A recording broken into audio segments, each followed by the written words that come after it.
नमस्कार दोस्तों, मैं हूं श्याम सुंदर और आजकल हमारी टीम छत्तीसगढ़ में घूम रही है। आज हम यहां के नया रायपुर इलाके में हैं और जिस जगह से मैं आपसे बात कर रहा हूं ये यहां की एक बहुत मशहूर जगह है। पुरखौती मुक्तांगन इसका नाम है।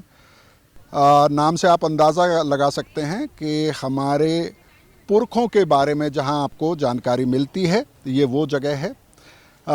इसको सिंपल भाषा में कहें तो ये ट्राइबल म्यूज़ियम है, लेकिन ओपन एरिया में इसको बनाया गया है। करीब 250 एकड़ में इसको तैयार किया गया है और यहाँ पर जितने भी छत्तीसगढ़ के आदिवासी इलाके हैं उनकी एक झलक, वहाँ की जीवन शैली, वहाँ की संस्कृति, भाषा बोली, वहाँ की जो जोग्राफिकल कंडीशंस हैं उनको भी दिखाने की कोशिश की गई है।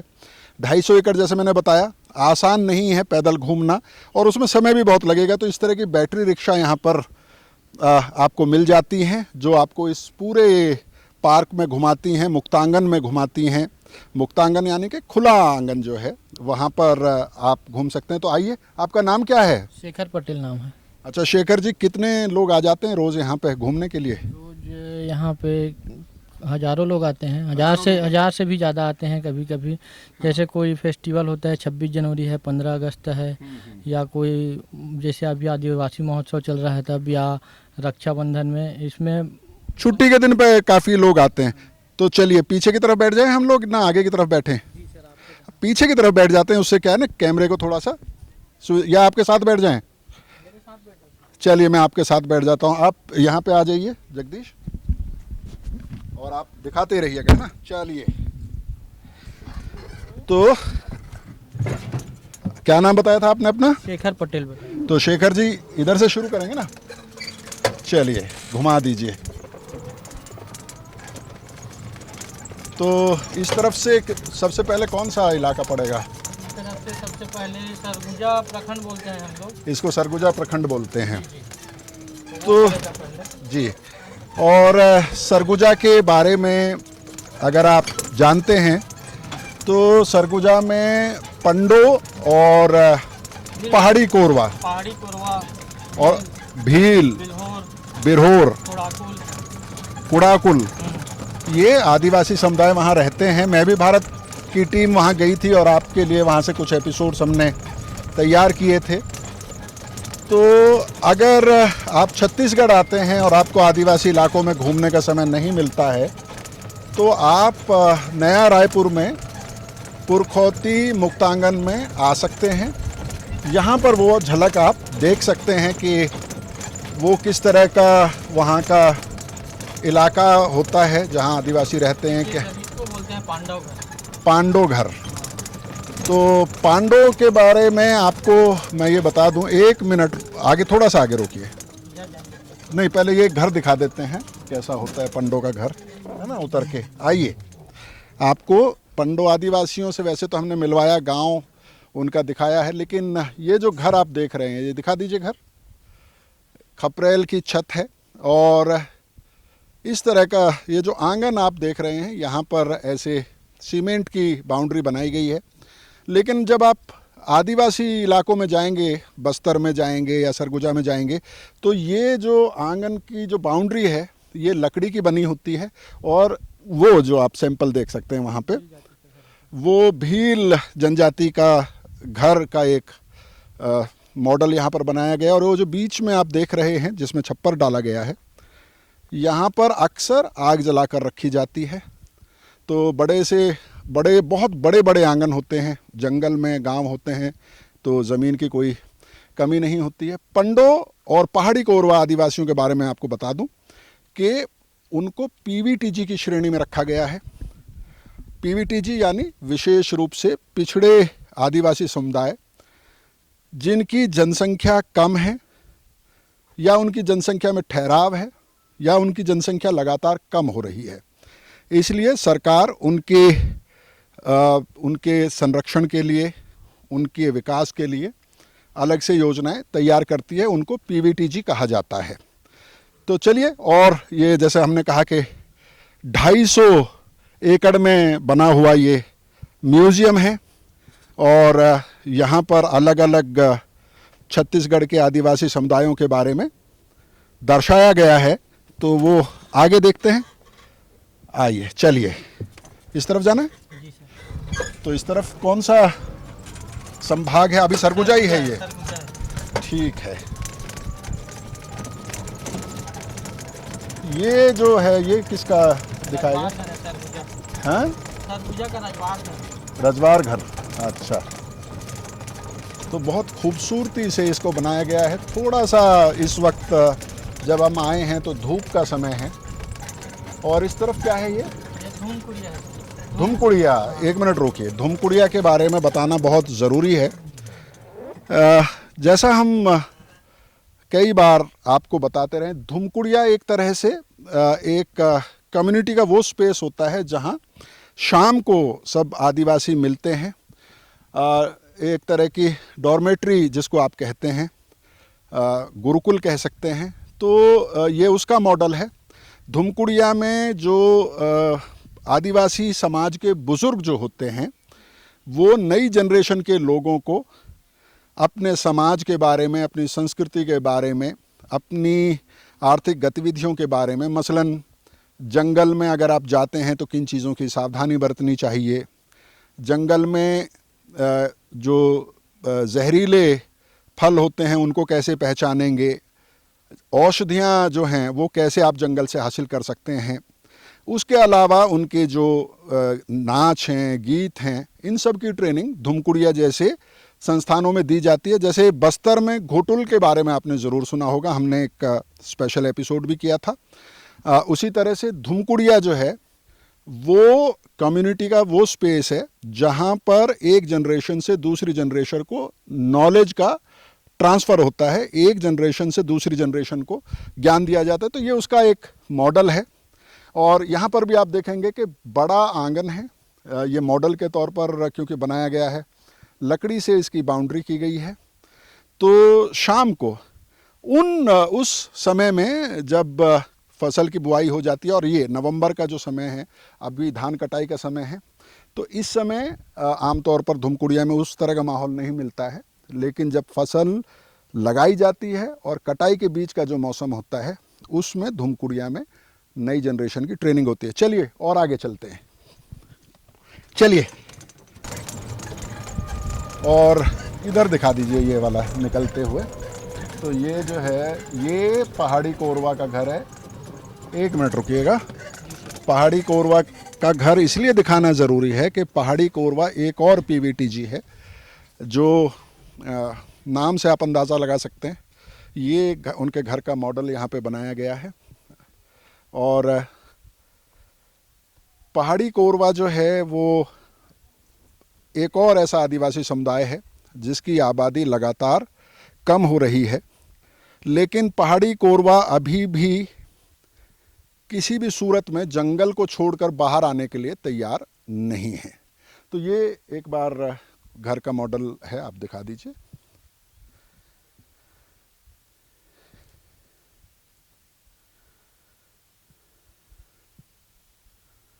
चलिए, तो अब आपको बस्तर के हिस्से में ले चलते हैं जो यहाँ के पुरखौती मुक्तांगन में बनाया गया है। बस्तर जो है वो उसमें कई आदिवासी समुदाय रहते हैं। भत्रा रहते हैं, हलबा रहते हैं, लेकिन गोंड आदिवासी समुदाय है जो सबसे बड़ा है। चलिए बस्तर की तरफ चलेंगे। चलिए।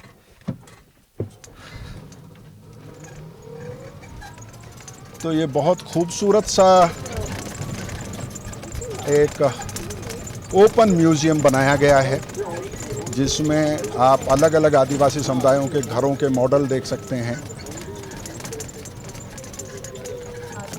उस तरफ लेकर चलिए, देखिए बहुत सारे लोग हैं वहाँ पे ना। ये बस्तर का इलाका आ गया है ना, सिंह देवड़ी जी। और माता दंतेश्वरी के बारे में, हालांकि अब तो सभी धर्मों के लोग उस मंदिर में जाते हैं, लेकिन हलबा समाज के लोगों से जब हमारी मुलाकात हुई थी जगदलपुर और बस्तर के इलाके में, तो उनका कहना था कि दंतेश्वरी बेसिकली आदिवासियों की देवी है, लेकिन अब वहाँ पर जो सभी समुदाय के लोग हैं वो पहुँचते हैं। आइए, तो ये बस्तर का जो जिस संस्था का मैं जिक्र कर रहा था, घोटुल, आप देख सकते हैं। घोटुल के बारे में आपने बहुत सुना होगा, बहुत पढ़ा होगा, कई सारी डॉक्यूमेंट्रीज़ इस पर बनी हैं। लेकिन जब हम लोग बस्तर के अंदरूनी इलाकों में गए थे तो वहाँ हमें बताया गया था कि बहुत सारी गलत जानकारियाँ घोटुल के बारे में दी गई हैं। मसलन घोटुल के बारे में ये कहा जाता है कि यहाँ पर ये डॉर्मेट्री थी जहाँ, और इस संस्था को सेक्स से जोड़ा गया है आमतौर पर। लेकिन सच्चाई ये है कि घोटुल एक और ऐसी संस्था है आदिवासियों की, गोंड आदिवासियों की ख़ास तौर पर, जहाँ पर समाज के हर तरह के मसले जो हैं वो उस पर चर्चा होती है, और जो अलग अलग उनकी जीवन से जुड़े हुए पहलू हैं उनकी ट्रेनिंग नई जनरेशन को दी जाती है। यहाँ पर बहुत सारे लोग आए हुए हैं, आइए इन लोगों से बात कर लेते हैं। भागिए मत आप सब लोग, ये देखिए भागने लगे, घूमने आए हैं। अच्छा चलिए, अब आप नहीं जा सकते क्योंकि आप तो, कहाँ से आए आप लोग? जी, दमदहा से। अच्छा, क्या नाम है आपका? मंगला ताम्रकार। अच्छा, तो आप लोग किसी स्कूल से आए, कॉलेज से आए, गांव से, कहाँ से, मतलब कैसे? गांव से आए हैं, स्कूल से नहीं। अच्छा अच्छा, तो रायपुर घूमने आए हैं, किस पर्पज से आए हैं? हम लोग ऐसे ही घूमने के लिए आए हैं। घूमने के लिए आए। तो क्या क्या देखा यहाँ पर आपने, कैसा लगा आपको? ये तो अच्छा लगा है, और अब शुरुआत किए हैं, अब पूरा घूमेंगे। हाँ, तो अभी तक क्या क्या देख लिया आपने? अभी यही देखा है? हाँ बस। ये जो जिस जगह पे आप खड़ी हैं इसको घोटुल कहते हैं, है ना, बोर्ड पे लगा हुआ है। घोटुल के बारे में पहले आपने सुना है कि क्या है ये? नहीं। आगे आइए ना आप थोड़ा सा, आइए आइए। क्या नाम है आपका? प्रेमेश्वरी निषाद। तो आपने बस्तर के बारे में तो सुना था, आदिवासियों के बारे में भी सुना होगा, लेकिन घोटुल के बारे में कभी सुना था पहले? यहाँ मतलब लड़के लड़की एक दूसरे का सांस्कृतिक कार्यक्रम के माध्यम से चयन करते हैं, एक दूसरे को पसंद करते हैं, ऐसा सुनिए बस। और क्या सुना घोटुल? और नहीं, इतना बस है। तो जो मैं बता रहा था आपको कि घोटुल के बारे में बहुत सीमित जानकारी है लोगों को, कि यहाँ पर सांस्कृतिक कार्यक्रम होता है, लड़के लड़कियाँ मिलके नाचते थे, फिर वो एक दूसरे को पसंद करते थे, फिर वो शादी कर सकते थे, बिना शादी के साथ रह सकते थे, सो सकते थे। लेकिन घोटुल के बारे में सच्चाई सिर्फ इतनी नहीं है। और घोटुल पर हमने, जैसे मैंने बताया कि जब हम बस्तर के अंदरूनी इलाकों में गए तो वहाँ पर लोगों ने बताया कि घोटुल जो गोंड आदिवासी समुदाय है उसकी जीवन शैली, उनकी आर्थिक गतिविधियों, उनकी जो भाषा बोली है, गीत हैं, उनके बारे में ट्रेनिंग देने की एक जगह है। तो आपने सुना जो लोग यहाँ पर आए हैं कि किस तरह का मिसकंसेप्शन ट्राइबल इंस्टीट्यूशंस के बारे में आमतौर पर लोगों में मिलता है। तो इस तरह के जो म्यूज़ियम बनाए जाते हैं उसमें बेहतर होगा कि जो लोग आदिवासी जीवन शैली को, भाषा को समझते हैं, उन लोगों को गाइड के तौर पर ट्रेनिंग देके इन म्यूज़ियम्स में रखा जाए, जिससे कि सही जानकारी यहाँ आने वाले जो पर्यटक हैं उनको मिल सके, और जो कई तरह की गलत धारणाएं आदिवासी समाज के बारे में बनी हुई हैं वो धारणाएं टूट सकें। तो हमारी कोशिश यही होती है कि आदिवासी इलाकों में जाएं और वहाँ के जो अलग अलग रंग हैं, उनकी जीवन पद्धति है, उनके और जो मसले हैं, चाहे वो उनके संवैधानिक कानूनी अधिकार हों, सबके बारे में बात करें। तो दोस्तों ये बहुत बड़ा सा इलाका है, थोड़ा और आपको दिखाते हैं। 250 एकड़ में फैला हुआ है, और कभी आप आएँ रायपुर तो इस इलाके को खुद आके देखें। वैसे मैं हमेशा कहता हूँ कि अगर आदिवासियों को समझना चाहते हैं तो उनके गांवों में जाएं, उनसे मिलें, बात करें, उनके साथ रहें, तभी आप आदिवासियों को बेहतर तरीके से समझ सकते हैं। आइए अब किस तरफ चलेंगे, बस्तर का कुछ और दिखाएंगे? अच्छा पीछे है, चलिए आइए थोड़ा पीछे की तरफ चलते हैं। और रायपुर में आजकल राष्ट्रीय आदिवासी नृत्य महोत्सव चल रहा है और उस उत्सव में सबसे ज़्यादा उत्साह बस्तर के आदिवासी कलाकारों को देखने का होता है, क्योंकि बहुत कलरफुल होता है, बहुत जीवंत और उत्साह से भरा होता है। ये देखिए इस तरफ ये धुरवा। तो जैसे मैंने कहा कि कई आदिवासी समुदाय बस्तर के इलाके में रहते हैं, उनमें धुरवा भी एक है।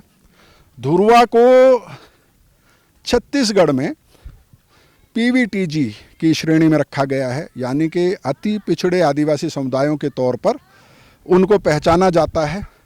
यहाँ पर इसमें एक जानकारी दी गई है, ये दिखाइए तो धुरवा आवास के बारे में कुछ लिखा गया है।